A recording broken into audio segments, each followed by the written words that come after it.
4 años. 4 años de un gobierno que llegó prometiendo transformar Chile, que llegó hablando de justicia, de dignidad, de un nuevo trato. 4 años de discursos, de cadenas nacionales, de promesas que iban a cambiar la vida de millones de chilenos.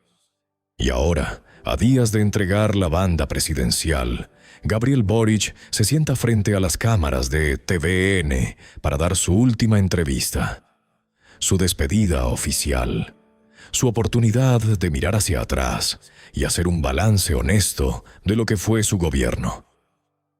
¿Y qué nos encontramos? Nos encontramos con un presidente que enumera logros que no son suyos, que presenta fracasos como victorias, que culpa a otros por todo lo que no funcionó, y que cuando tiene la oportunidad de asumir responsabilidades reales, prefiere mirar hacia otro lado. Ustedes van a ver fragmentos de esa entrevista. Van a escuchar lo que Boric dijo sobre las pensiones, sobre el copago cero, sobre la delincuencia, sobre el cable chino. Van a escucharlo hablar de sus 3 grandes logros y sus 3 grandes fracasos. Y nosotros vamos a hacer lo que nadie más hace. Vamos a verificar cada palabra. Vamos a contrastar cada afirmación con los datos reales. Vamos a mostrar lo que hay detrás de los discursos pulidos y las frases bien armadas. Porque una cosa es lo que un presidente dice y otra muy distinta es lo que realmente hizo. Esto es Chile sin maquillaje. Y hoy vamos a analizar la última entrevista de Gabriel Boric como nadie más lo va a hacer. Vamos, partamos por donde hay que partir. En la entrevista, el periodista le hizo una pregunta directa a Boric. 3 logros grandes y 3 fracasos grandes de su gobierno. Una pregunta simple. Una oportunidad de hacer un balance honesto después de 4 años en el poder. Escuchemos lo que respondió sobre los fracasos. El primero que mencionó fue no haber sacado adelante la Sala Cuna Universal. Y cuando lo explicó, ¿saben a quién culpó? A la derecha. Dijo que había consenso técnico, pero que faltó voluntad política del otro lado. Que la oposición pidió tratar el tema después de las elecciones presidenciales y que después todo se enredó. Textualmente dijo que, desgraciadamente, hubo falta de voluntad y que se usaron subterfugios legislativos para no aprobarla. El segundo fracaso que mencionó fue no haber aprobado el FES, el proyecto para terminar con el CAE. Y de nuevo, ¿a quién culpó? A la derecha. Dijo que el proyecto estuvo 2 años en el Congreso, que llegaron a un acuerdo técnico, que incluso el exrector de la Universidad Católica, Ignacio Sánchez, dijo que estaba maduro para legislar. Pero que finalmente la derecha no dio el acuerdo para que se legislara. El tercer fracaso que reconoció fue el resultado del 4 de septiembre de 2022. El rechazo a la nueva Constitución. Ahí sí hubo algo de autocrítica. Reconoció que el proceso constituyente llegó a niveles de desconexión con la mayoría de la ciudadanía. Que eso afectó directamente al gobierno y que fue necesario repensar prioridades. 3 fracasos. Hagamos el conteo. En el primero, la culpa es de la derecha. En el segundo, la culpa es de la derecha. En el tercero, la culpa es del proceso constituyente que él mismo apoyó, pero que se desconectó solo, como si tuviera vida propia. ¿Notan el patrón? En ninguno de los 3 fracasos, la responsabilidad es de Gabriel Boric. En ninguno. Siempre hay alguien más a quien culpar. Siempre hay una excusa externa. Siempre es el otro el que falló. Nunca el presidente. Nunca su equipo. Nunca las decisiones que tomaron.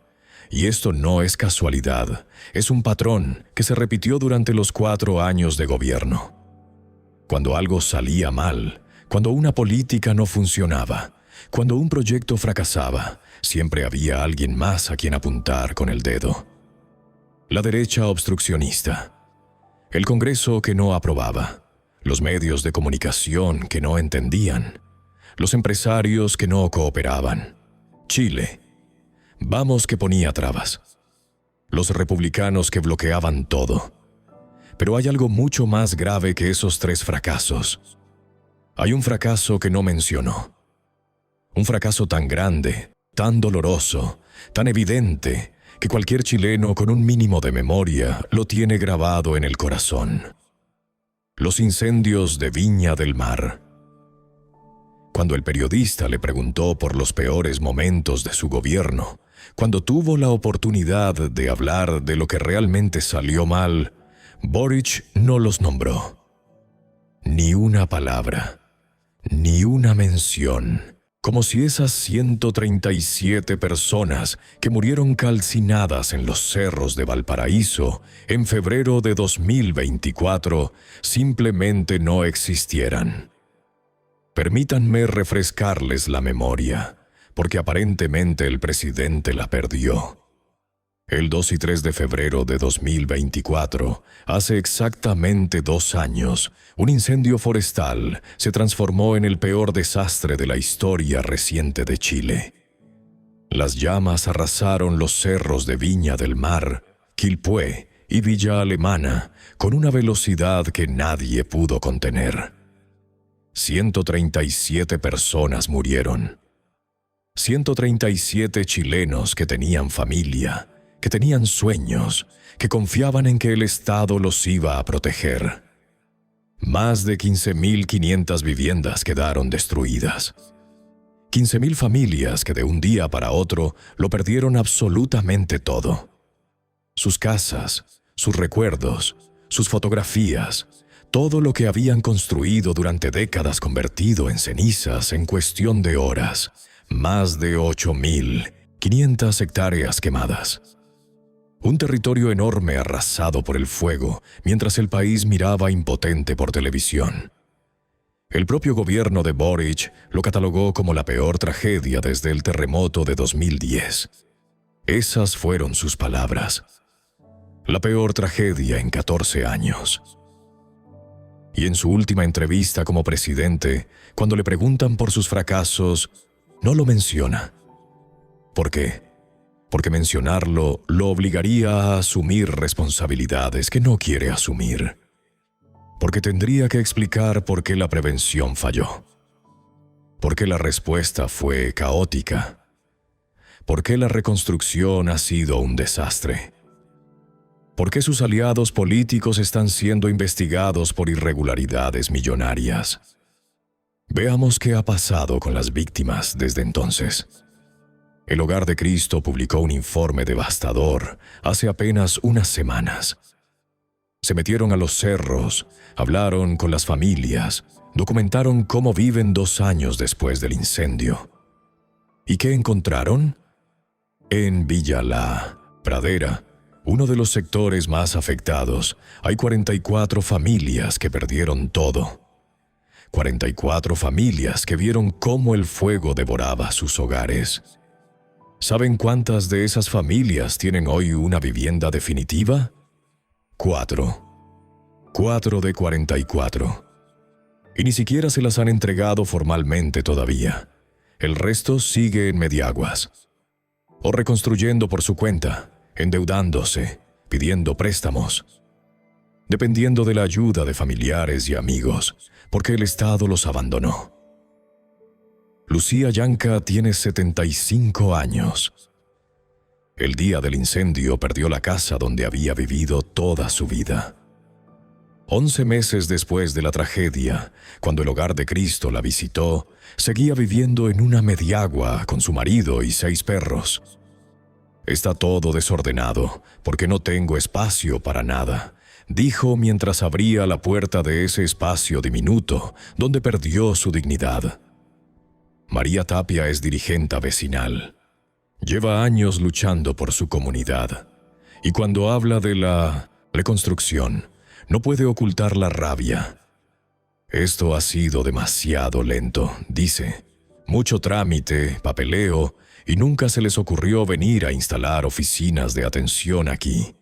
Para los adultos mayores, tener que bajar del cerro cada día es un esfuerzo tremendo. Edith Morales es profesora. Tiene 50 años. El día del incendio estaba en una actividad con religiosas en una capilla cerca de su casa. Vio el humo, pero pensó que era normal, que siempre había humo en el jardín botánico. Cenó con su mamá y se fue a dormir tranquila. Cuando despertó, las 3 viviendas de su familia, donde vivían 7 adultos y un niño, habían desaparecido. Todo lo que tenían, borrado del mapa. ¿Y la noche del incendio? ¿Saben dónde estaban las Fuerzas Armadas que el gobierno desplegó después de decretar estado de excepción? En el centro de Viña del Mar, una zona que no fue afectada por las llamas. Mientras tanto, en los cerros donde la gente moría, los propios damnificados describían la situación como un escenario de guerra. Calles sin luz, casas en escombros, cuerpos visibles entre las ruinas, abandono total. Pero la tragedia no termina con el fuego. Hace menos de un mes, el 10 de febrero de este año, la Contraloría Regional de Valparaíso publicó 5 informes que destaparon un escándalo de proporciones históricas. ¿Saben cuánto dinero destinado a las víctimas terminó en irregularidades? Más de 2.700 millones de pesos. Déjenme desglosar las cifras porque son escalofriantes. La Delegación Presidencial Regional de Valparaíso realizó pagos no acreditados por más de 586 millones de pesos. La Contraloría detectó sobreprecios de hasta 378%. 378%. Eso significa que pagaron casi 4 veces más de lo que costaban las cosas. También encontraron uso injustificado del trato directo, que es cuando te saltas las licitaciones públicas para contratar a dedo. En la municipalidad de Viña del Mar, gobernada por Macarena Ripamonti del Frente Amplio, el mismo partido de Boric, la situación es igual de grave. 431 millones en irregularidades. 1.280 actas de entrega que jamás aparecieron.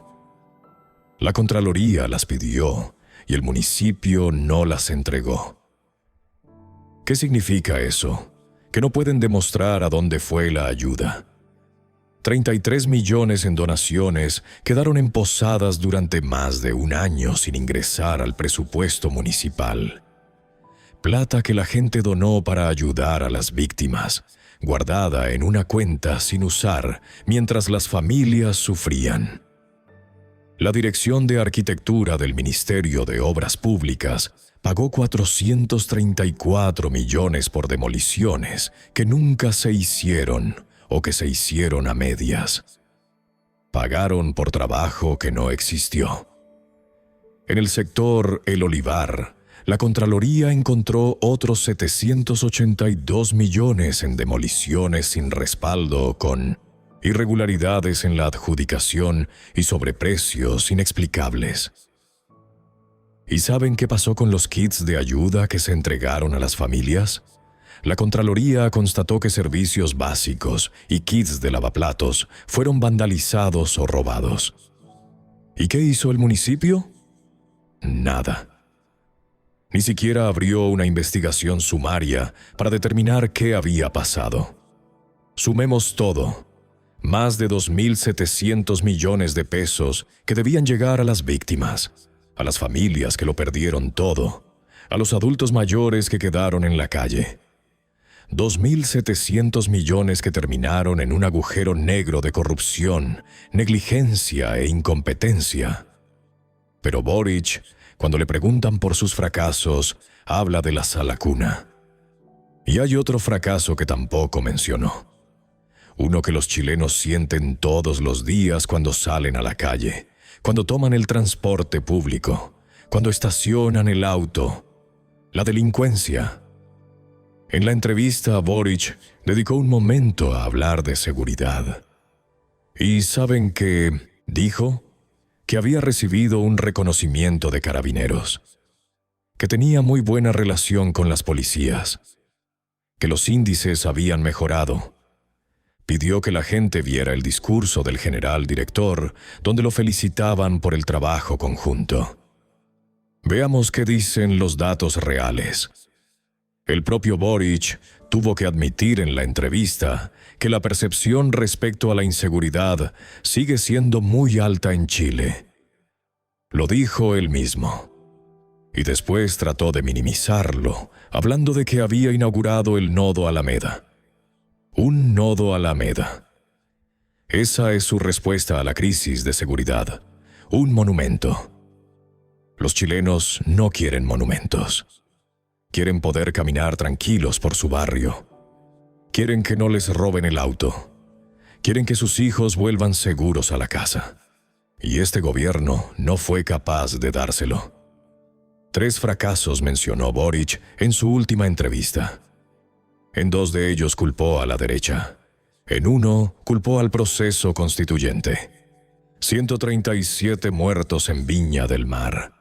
Familias viviendo en Mediaguas 2 años después. Más de 2.700 millones en irregularidades. Una crisis de seguridad que los chilenos viven cada día.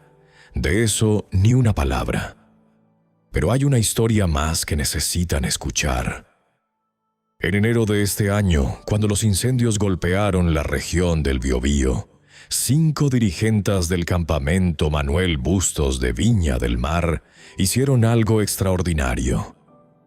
Organizaron una colecta entre sus vecinos, todos damnificados del incendio de 2024, y llenaron un camión con ayuda. Colchones, ropa de cama, alimentos, herramientas, 25 carretillas. ¿Saben de dónde sacaron esas carretillas? Del kit de remoción de escombros que les entregó el Hogar de Cristo cuando a ellas les tocó ser víctimas. Ayuda que recibieron de la caridad, no del Estado. Y viajaron al sur a entregar todo eso a las nuevas víctimas. Porque ellas saben lo que es perderlo todo. Porque ellas saben lo que es que el Estado te abandone. Porque ellas saben que la única ayuda real viene de otros que han sufrido lo mismo. Víctimas ayudando a víctimas. Mientras el presidente ni siquiera las menciona. Ese es el nivel de honestidad de Gabriel Boric.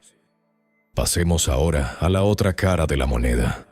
Los logros. Esos 3 grandes éxitos que Gabriel Boric enumeró con orgullo cuando el periodista le dio la oportunidad de destacar lo positivo de su gobierno.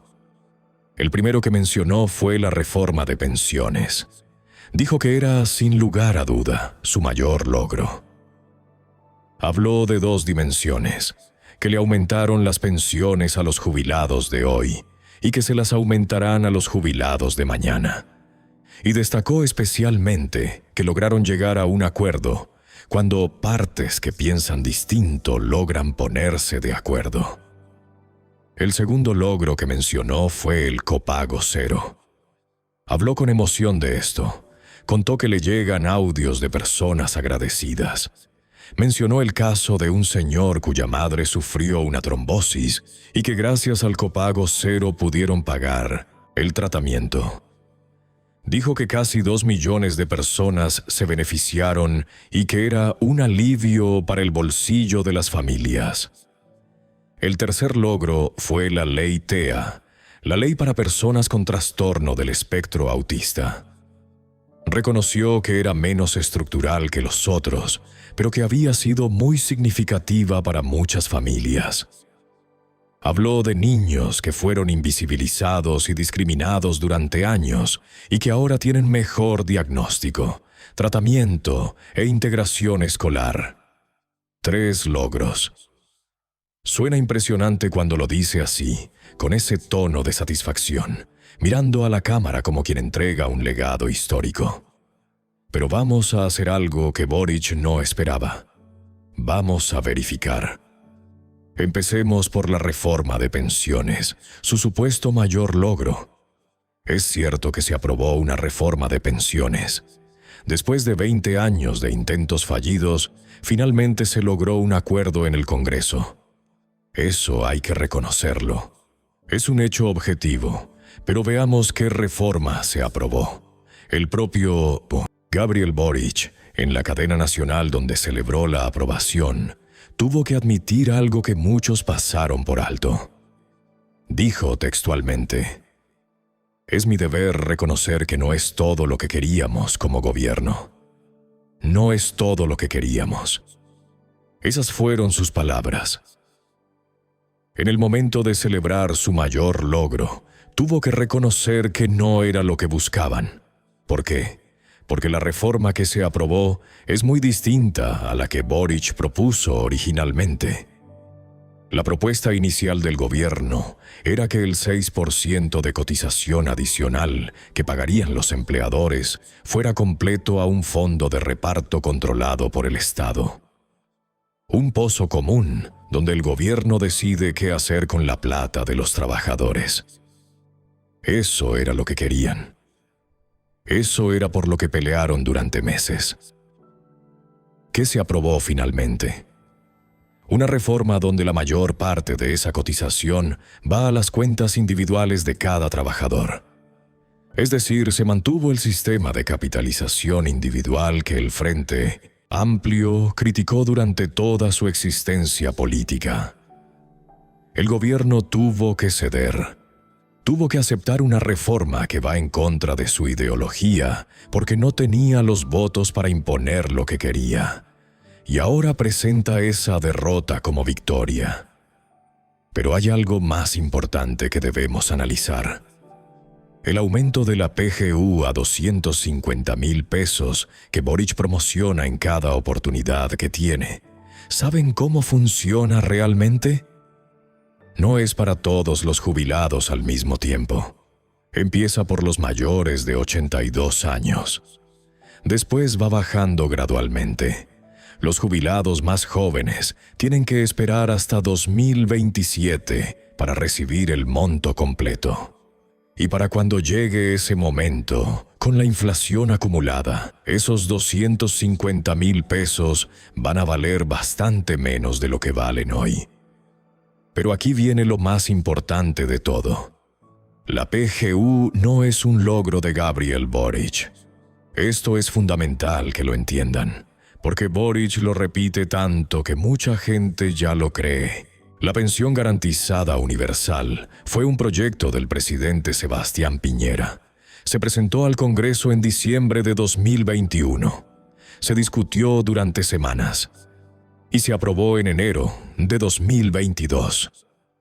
¿Cuándo asumió Gabriel Boric? El 11 de marzo de 2022. Hagan las cuentas. La PGU se aprobó casi 2 meses antes de que Boric fuera presidente. Él no la propuso, él no la negoció, él no la votó, solo la heredó, y sin embargo la presenta como si fuera su creación. Pero hay algo todavía más revelador. ¿Saben qué decía el equipo de Boric cuando Sebastián Piñera propuso la PGU?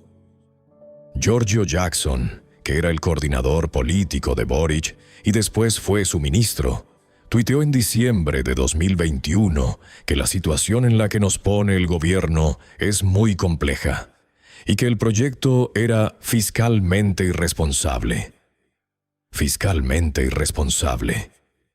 Eso dijeron de la pensión garantizada universal antes de que Boric asumiera el poder.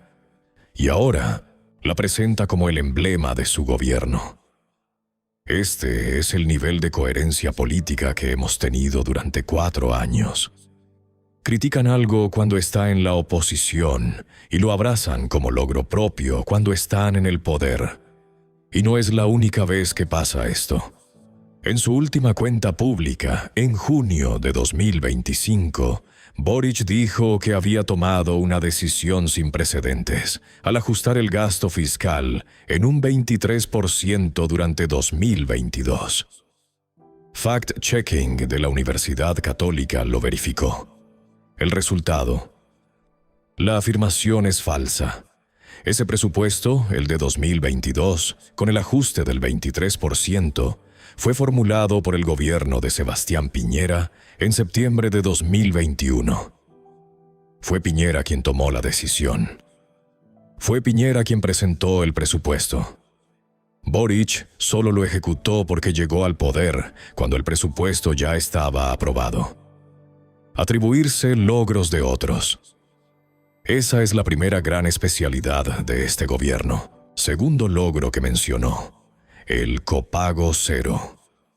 Boric habló de esto con genuina emoción en la entrevista. Se le notaba orgulloso. Mencionó que casi 2 millones de personas se beneficiaron, que significó un ahorro de 370.000 millones de pesos, que las familias de clase media por fin tienen gratuidad en la salud pública. Suena hermoso, suena a transformación real. Pero vamos a los datos. El copago cero efectivamente eliminó el pago que hacían los usuarios de FONASA cuando se atendían en hospitales y consultorios públicos. Antes tenías que pagar un porcentaje dependiendo de tu tramo. Ahora no pagas nada. Eso es real, pero eliminar el copago no significa mejorar la atención. Las listas de espera en el sistema público de salud siguen siendo un escándalo nacional.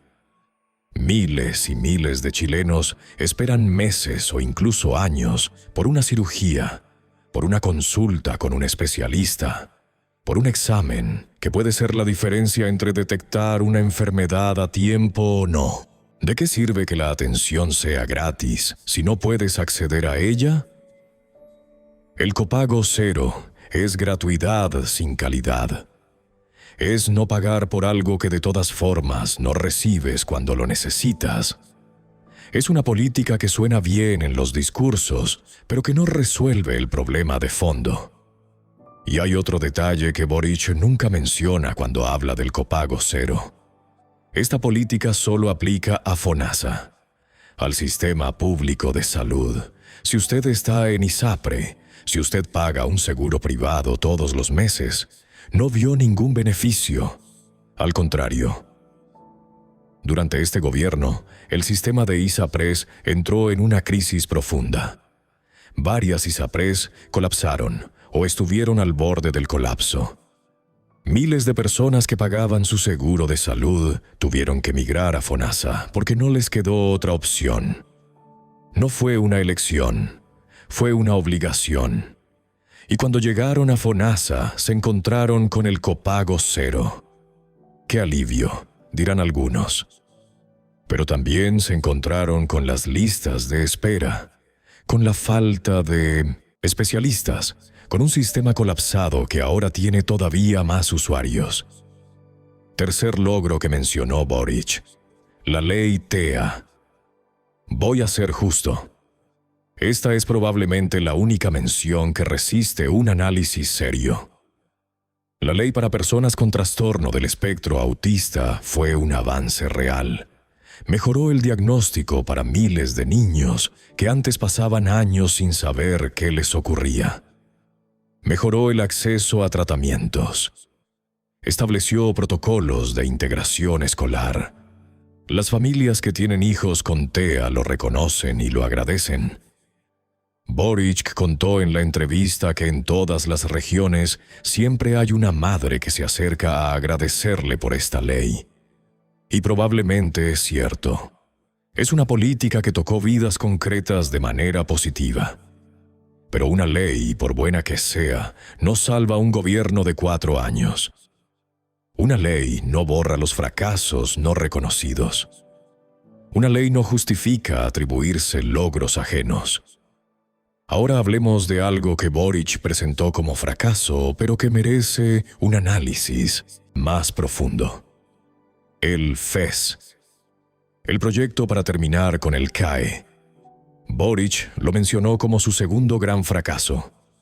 Culpó a la derecha por no aprobarlo. Dijo que tenían acuerdo técnico, que académicos de todos los sectores reconocían que estaba maduro para legislar, pero que faltó voluntad política de la oposición. Lo que Boric no dijo es que su proyecto es prácticamente una copia de algo que existía hace más de una década. En 2012, durante el primer gobierno de Sebastián Piñera, se presentó un proyecto para reformar el CAE. En 2018, durante el segundo gobierno de Piñera, se volvió a impulsar una iniciativa similar. ¿Y qué hizo el Frente Amplio en ese momento? Lo rechazó, lo criticó, lo bloqueó. Magdalena Piñera, hija del expresidente, lo dijo públicamente cuando Boric finalmente presentó su versión del proyecto. Nos hubiéramos ahorrado 12 años. 12 años. Miles de estudiantes que se endeudaron durante 12 años adicionales porque el sector político de Boric prefirió bloquear un proyecto que ahora presenta como propio. ¿Y saben qué decía Gabriel Boric del proyecto de Piñera en 2018? Cuando era diputado y Piñera anunció que iba a terminar con el CAE, Boric lo calificó de oportunismo político pequeño. Oportunismo político pequeño, eso dijo del proyecto que ahora copia. El propio Boric tuvo que reconocer las similitudes. Cuando los periodistas le preguntaron por qué su proyecto se parecía tanto al de Piñera, respondió que le cuesta entender que eso se plantee como una crítica. Pero, presidente, cuando usted critica algo durante años, cuando lo bloquea en el Congreso, cuando lo califica de oportunismo, y después presenta algo casi idéntico como si fuera su idea original, la crítica es absolutamente legítima. La salacuna es exactamente lo mismo. Boric dice que la derecha no la aprobó, pero omite que su gobierno no tuvo la capacidad de negociar, que perdieron las elecciones parlamentarias, que no construyeron mayorías, que no supieron ceder en los puntos necesarios para lograr un acuerdo. Y cuando no logran aprobar algo, la culpa siempre es de otros. Ese es el patrón de estos 4 años. Los logros que no son suyos, los reclaman. La PGU de Piñera es logro de Boric. El ajuste fiscal de Piñera es decisión sin precedentes de Boric. Los fracasos que sí son suyos, los culpan a otros. El rechazo constitucional es culpa del proceso. La salacuna es culpa de la derecha. El CAE sin solución es culpa de la oposición. Nunca, jamás, en ningún momento, la responsabilidad es del presidente. Y hay algo más que Boric mencionó de pasada en la entrevista que merece atención. Cuando enumeraba logros adicionales, mencionó el aumento del sueldo mínimo, la política de trenes para Chile y la política nacional del litio. El sueldo mínimo. Veamos. Es cierto que subió durante su gobierno, pero también es cierto que la inflación se comió gran parte de ese aumento. Los trabajadores vieron números más altos en sus liquidaciones, pero su poder de compra no mejoró proporcionalmente. Pan para hoy, hambre para mañana. La política de trenes. Grandes anuncios, proyecciones ambiciosas, pero ¿cuántos kilómetros de vías nuevas se construyeron efectivamente durante estos 4 años? Los chilenos siguen esperando los trenes que les prometieron. Y la política del litio. Boric habla de ella como si fuera un logro consolidado. Pero lo que hizo fue básicamente anunciar una estrategia. El desarrollo real, la implementación, la generación de riqueza para Chile, eso queda para los gobiernos que vienen. Es fácil anunciar políticas. Lo difícil es ejecutarlas. Ese es el patrón. Anuncios grandilocuentes, resultados modestos. Atribuirse el trabajo de otros, culpar a los demás por lo propio. Llegamos al momento más revelador de toda la entrevista. El momento donde Gabriel Boric tuvo que responder por el escándalo que marcó sus últimas semanas en el poder y que casi destruye la transición democrática. El cable submarino chino. Cuando el periodista abordó este tema, lo hizo con una gráfica en pantalla. Una cronología con los hitos más importantes de la polémica, las fechas, las declaraciones contradictorias de distintos personeros del gobierno. Todo ordenado para que Boric no pudiera escapar.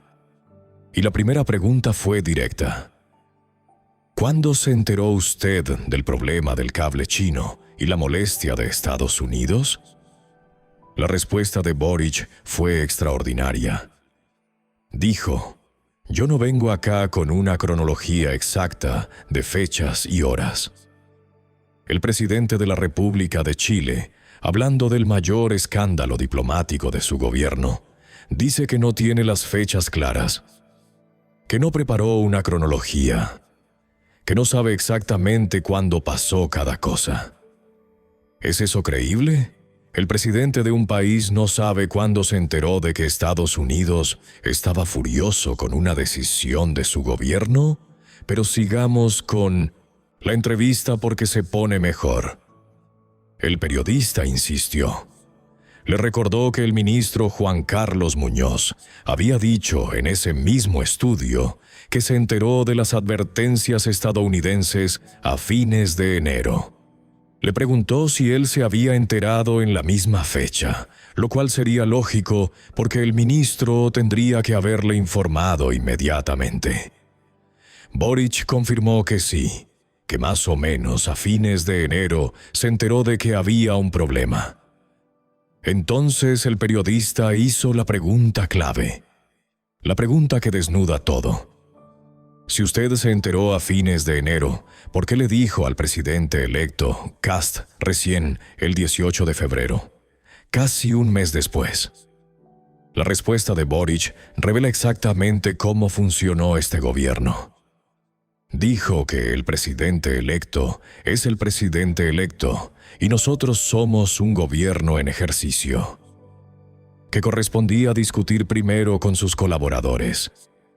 Que cuando vio que se acercaba el momento de tomar una decisión, recién ahí decidió que correspondía informar al futuro gobierno. ¿Entienden lo que está diciendo? Que sabía del problema. Que eligió no informar al presidente que iba a tener que lidiar con las consecuencias. Que durante casi un mes guardó silencio. Y que solo habló cuando ya no podía seguir escondiendo la situación. Pero en la misma entrevista, minutos después, Boric pronunció la frase que define estos 4 años de gobierno. Acá no hay nada que esconder. No hay nada que esconder. Eso dijo, mirando a la cámara, con cara de sinceridad. Vamos a contrastar esa frase con los hechos.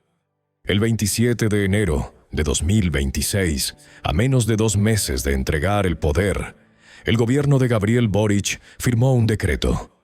Ese decreto autorizaba el tendido de un cable submarino de casi 20.000 kilómetros entre las costas de Valparaíso y Hong Kong, China.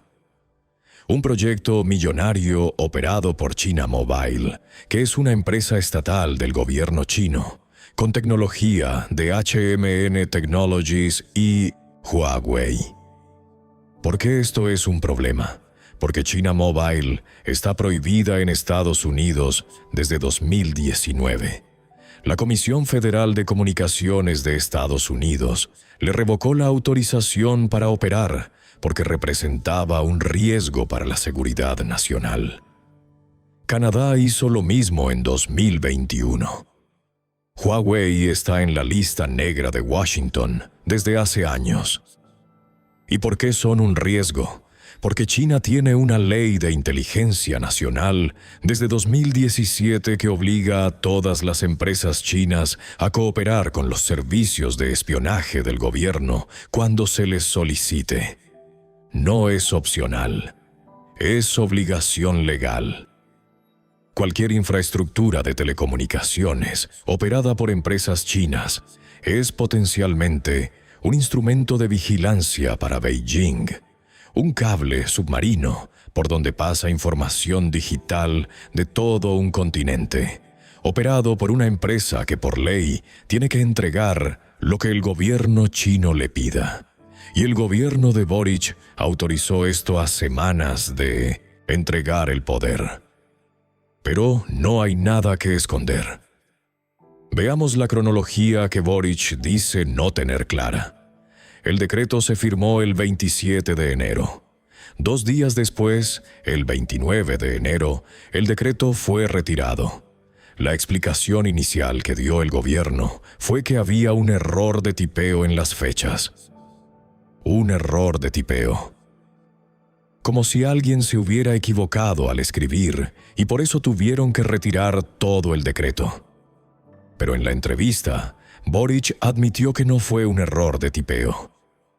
Dijo que el decreto no tenía efecto práctico porque no se había enviado a Contraloría todavía. Que él decidió no mandarlo a Contraloría para esperar una conversación con el gobierno entrante. Pero entonces, ¿por qué firmaron el decreto? Si la intención siempre fue conversar con el presidente electo antes de avanzar, ¿por qué firmarlo primero? ¿Por qué retirarlo 2 días después, cuando la noticia explotó en la prensa? ¿Por qué la explicación inicial fue un error de tipeo, si la realidad era completamente diferente? El periodista lo confrontó directamente. Le preguntó, ¿retiraron el decreto porque cedieron a las presiones de Estados Unidos? Boric lo negó enfáticamente. Dijo que Chile tiene derecho a tomar decisiones soberanas, que no se puede someter a amenazas de ningún país, que defiende la soberanía nacional. Pero si eso es cierto, si Boric realmente cree que Chile puede decidir lo que quiera, sin importar lo que diga Estados Unidos, ¿por qué no mandaron el decreto a Contraloría? ¿Por qué lo retiraron? ¿Por qué no avanzaron con el proyecto? La respuesta es obvia. Cedieron a la presión. Pero no quieren admitirlo porque eso destruiría el relato de soberanía nacional que Boric trató de construir en las últimas semanas. Y hay más. El periodista mencionó un dato crucial. El proyecto del cable chino se tramitó en 63 días. El promedio para proyectos similares de esta envergadura es de 400 días. Casi 7 veces más. ¿Por qué la urgencia? ¿Por qué aprobar algo tan complejo, tan sensible geopolíticamente, con tanta velocidad? ¿Por qué hacerlo a semanas de entregar el poder, cuando el gobierno entrante va a tener que lidiar con todas las consecuencias? Estados Unidos no se quedó de brazos cruzados, tomó represalias concretas. 3 funcionarios chilenos fueron sancionados con la revocación de sus visas estadounidenses. Juan Carlos Muñoz, el ministro de Transportes y Telecomunicaciones. Claudio Araya, el subsecretario de Telecomunicaciones. Guillermo Petersen, el jefe de gabinete de Subtel. ¿Qué tienen en común los 3 funcionarios sancionados? Son militantes del Partido Comunista. No es casualidad. El Partido Comunista chileno tiene lazos históricos con China, lazos ideológicos que vienen de décadas, lazos económicos, lazos políticos. Y fueron precisamente funcionarios comunistas quienes tramitaron este proyecto con una urgencia que nadie ha podido explicar técnicamente. En la entrevista, Boric adoptó el rol de víctima. Dijo que Estados Unidos había amenazado a Chile, que era inaceptable que una potencia grande presionara a un país pequeño, que Chile tiene derecho a su soberanía, que basamos nuestro modelo de desarrollo en una neutralidad estratégica entre las potencias mundiales. Suena bonito, suena a presidente defendiendo a su país. Pero omitió un detalle absolutamente crucial. Chile tiene un proyecto alternativo. Se llama el cable Humboldt. Es un cable submarino que conecta Chile con Asia, pero a través de Australia, con participación de Google. Un proyecto que cumple todos los estándares internacionales de seguridad. Un proyecto que no involucra empresas prohibidas por Estados Unidos. Un proyecto que no compromete la relación con nuestros principales aliados comerciales y diplomáticos. El cable Humboldt existe. Es viable. Es seguro. Ya estaba en desarrollo. ¿Por qué entonces el gobierno de Boric insistió en autorizar el cable chino? ¿Por qué tramitarlo con una urgencia tan anormal? ¿Por qué firmar un decreto a semanas de entregar el poder?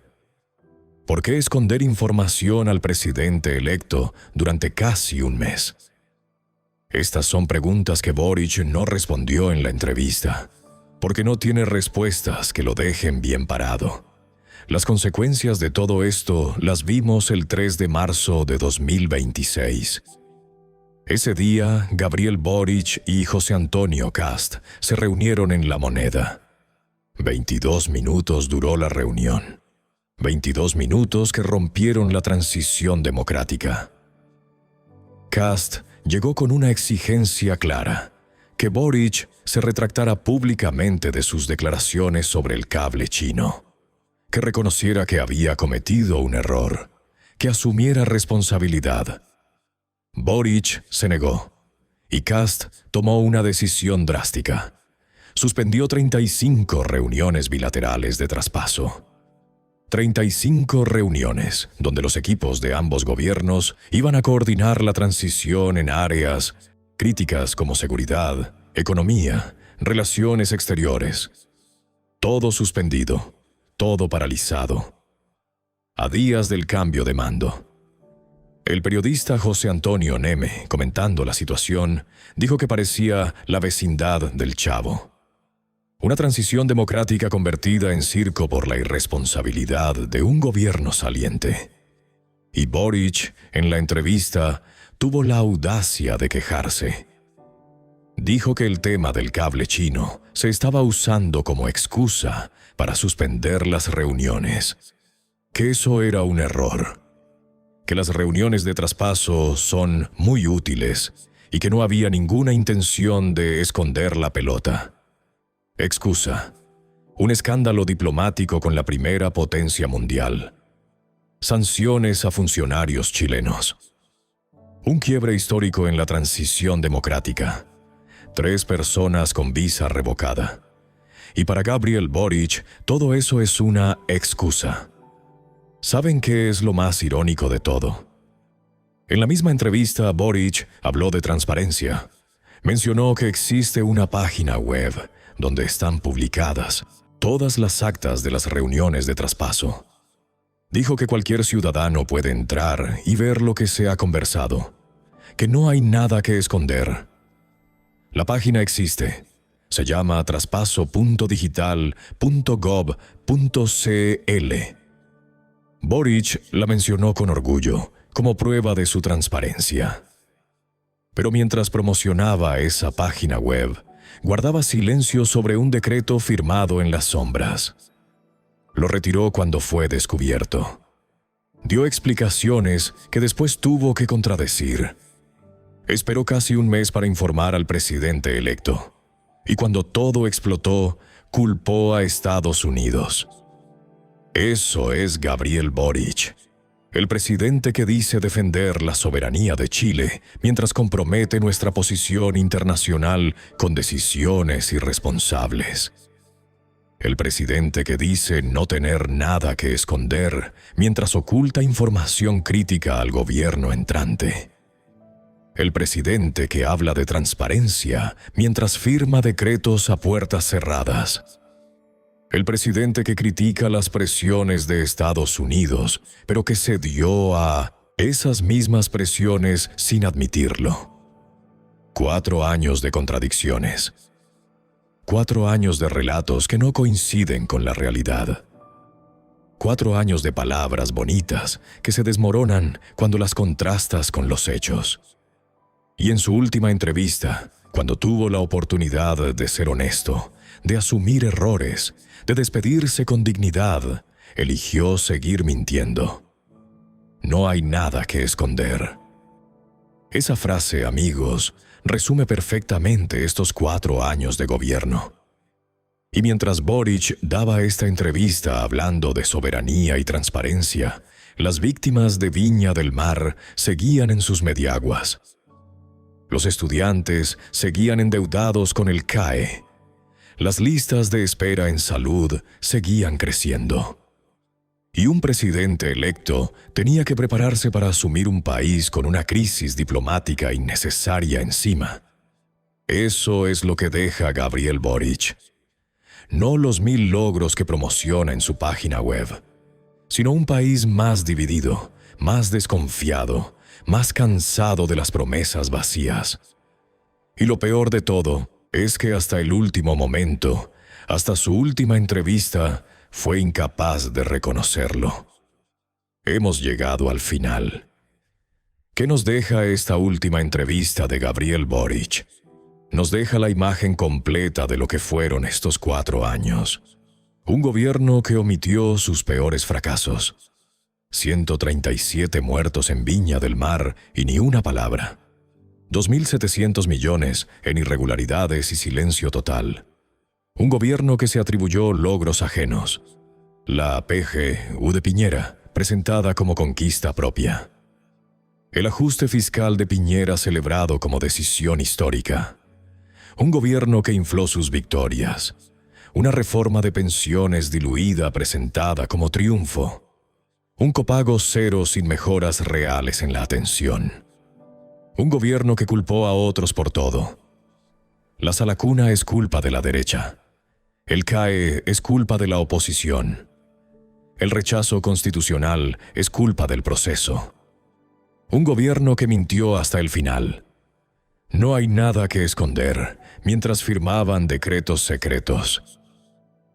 Defendemos la soberanía mientras cedían a las presiones. Eso fue Gabriel Boric. Eso fueron estos 4 años. Y dentro de días, José Antonio Kast tendrá que hacerse cargo de todo este desastre. Nosotros seguiremos aquí, contando lo que otros no cuentan, verificando lo que otros repiten sin cuestionar. Denle like si este análisis les sirvió. Suscríbanse si todavía no lo han hecho. Y comenten. Después de ver esto, ¿creen que Boric fue honesto en su despedida? Los leo. Nos vemos pronto.